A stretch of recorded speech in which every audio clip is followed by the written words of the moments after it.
in the car business, you're going to find that there's a lot of internal language that we use amongst each other that we don't typically talk about in front of customers. And when we're having these conversations with each other, it's very important to make sure that that does not translate into our communication with the customer. As a matter of fact, I actually have a story. When I was working at a Toyota dealership, I had one of our salespeople who we used to, they used to go into the back end tool to see the cars that were coming in or what we had in stock. And Toyota, we used different, model codes for each trim level and for each model or make. I'm sorry, for each model. The make was Toyota. And so if it was like a Camry LE, it was a model number 2532. If it was like, a Highlander, it was like a 6956. Depending on whether it was like a, all-wheel drive or two-wheel drive, whatever it is. Anyway, with all that, then you have different color codes. Like 3R3 was for red, and then different other colors as well. 0040 is for white. And so you have that internal language that you talk to each other with sometimes. And so I remember listening, and he was on the phone with the customer, and he said to the customer, he's like, "Yeah, I got a couple of 2532s in my inventory, in 3R3." And he starts talking. It sounds like he's talking a completely different language. I said, "Jim, put them on hold." And he puts them on hold. I said, "Jim, you can't talk to the customer about 2532s and 2540s and 2554s and all these different model codes that the customer has no idea about. You can't use that type of language with the customer. It's just internal, okay? So it's the same thing. The terms we're going to talk about right now are some internal terms that you're going to utilize amongst each other with your management and your sales team and with people that are inside the dealership. So let's talk about some of those terms. First is an up. What's an up? Okay, ups, people say, "Oh man, go get that up."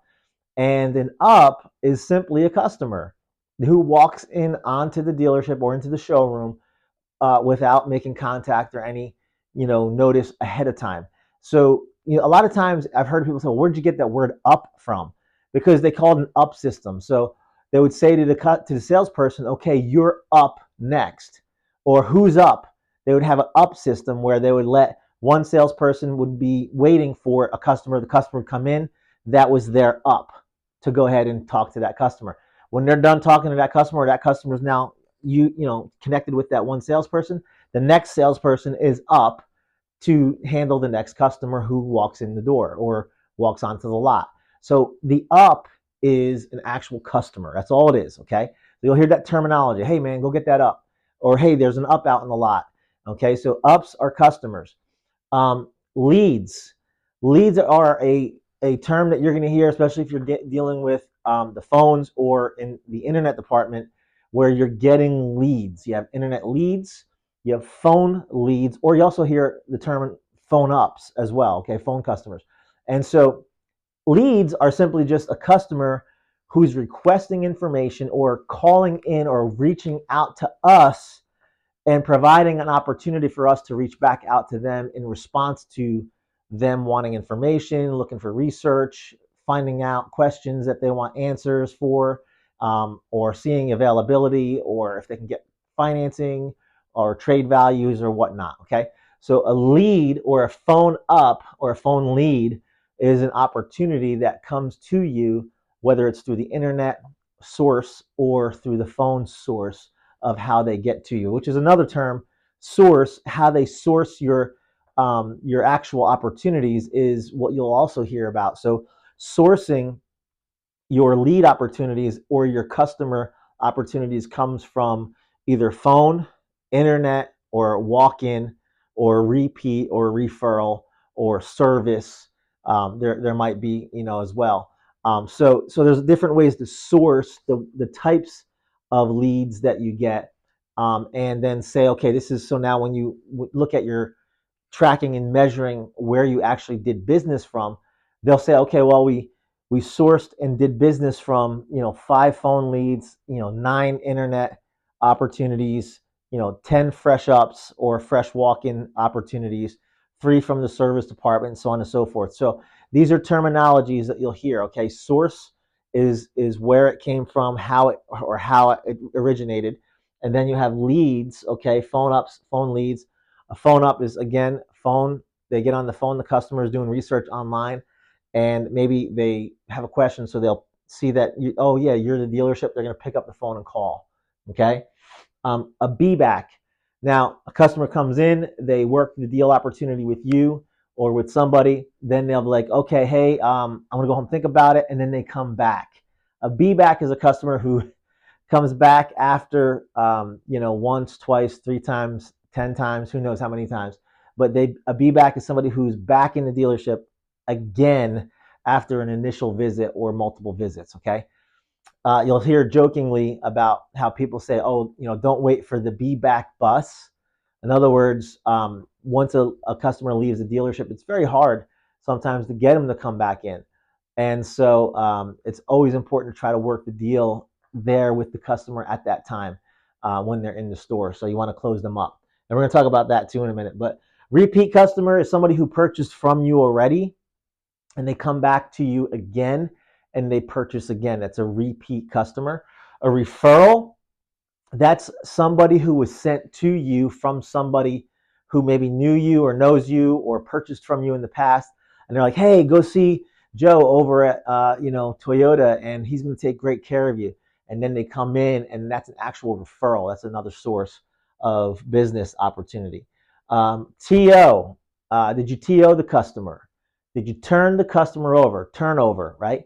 So what that means is a manager then goes out and says hello, talks to the customer, has interaction with the customer so that the customer has another face or another person that they can communicate with to try to see if we've covered all the bases when it comes to trying to ask the right questions and everything like that. Again, TO, turnover. Close. Did you close that deal? To close something is simply to consummate a deal, come together in agreement, and make a deal, shake a hand. Yes, they want to purchase. That's a closed deal. Okay. Write up. Hey, man, get them to the write up stage. Write up is when you actually sit down with them and you actually start writing up with their name, getting their name, contact information, their address, where they live, and so on and so forth. Write up is when you get to that stage where you're actually writing down the information of who they are and the steps needed to go further in making that deal come together. Test drive. This is a great part of the deal as well, but it's actually when you get in the vehicle with them and you take them for a drive, a test drive. Okay. They drive or you drive first and then switch with them, or they drive off with you.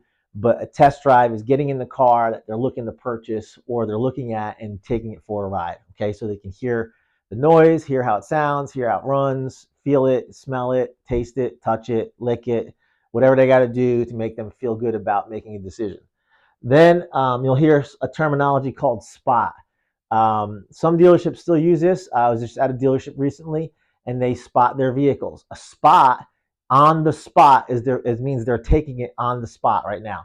So if they go back to clean up and they write it on the board spot, or they're going to spot the deal, that means that the customer's taking the car right now on the spot. So that means that they're getting it immediately. So again, some dealers use that terminology still. There's a couple that I don't have on here, but one of them is the meet and greet. You'll hear, hey man, go ahead and meet that customer out there, and then you talk about the meet and greet. You'll hear them use that terminology when it comes to breaking down the steps of the sale as well. Qualifying questions. Meet and greet is the hello, reaching out, introducing yourself, as well as communicating with the initial contact with the customer on the lot, and then also even on the phone. But then you have the qualifying questions.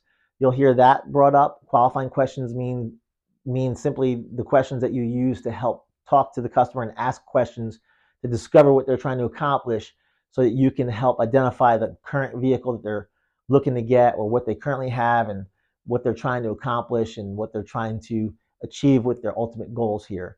Then you have a walk around as well, or a feature advantage benefit presentation where the customer is shown the vehicle's features. They're explained the advantages of those features and the benefits of what they will do for the customer. Very good an opportunity to help move the deal forward. Again, you have the meet and greet, you have the um, qualifying questions. You also have the vehicle selection. You'll hear, oh, did you select the vehicle? Did you go out and pick the right vehicle? Vehicle selection is key to the deal. Okay. Again, terminologies: vehicle selection, walk around, feature advantage benefit presentation, or the FAB, feature advantage benefit presentation. We talked about test drive. We talked about trial close also. That's one thing. A trial close, you'll hear, that's another terminology. Trial close being that's when you're on a test drive and you're asking trial close questions. It's, again, we talked about the close, but then there's the trial close, which is before the close.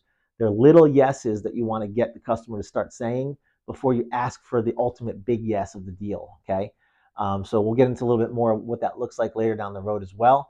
Then we talked about the sitting down, write up. There's negotiations. Okay, negotiation simply is the discussing of the numbers and going back and forth with pricing and so on and so forth to come together on a deal. We talked about the close. After the close, there's the actual delivery, where you go through again final walkthrough of the vehicle, making sure they understand key important things about the vehicle before they drive off. But then there's the follow-up after that, which is follow-up is simply just the continued communication and connection that you have with the customer throughout the life of their ownership in that purchase of what they just bought.